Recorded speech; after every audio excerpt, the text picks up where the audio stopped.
Ba. Chính vậy đấy bây giờ.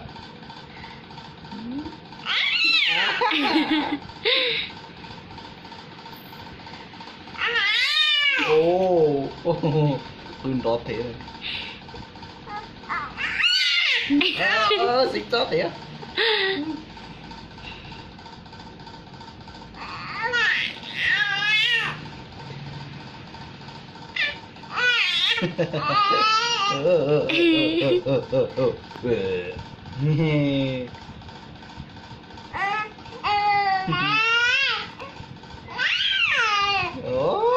Đó. Một tập thể chính vậy đấy chính nè.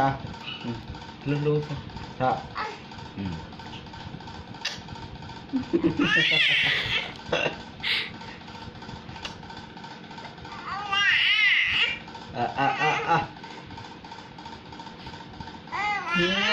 Chính nhẹ còn nhau luôn.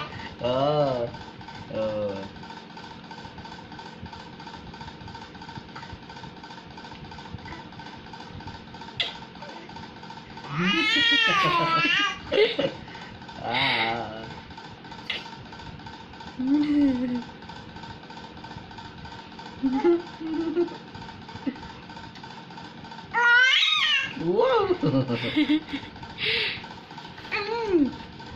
Hey, cái gì?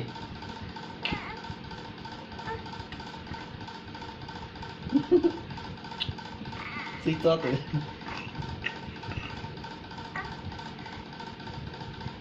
Sọt thể.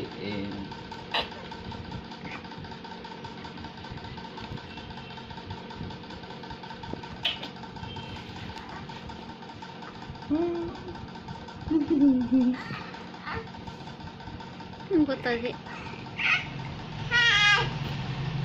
Hai.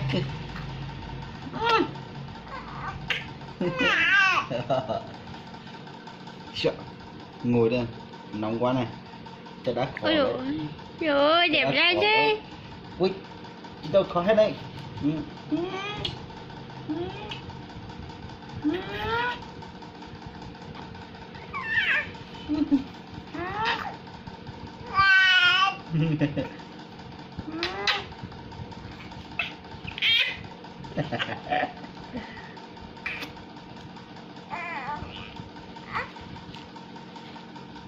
Wow, chị rẻ à?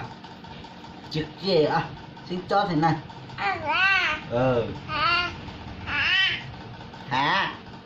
Hả?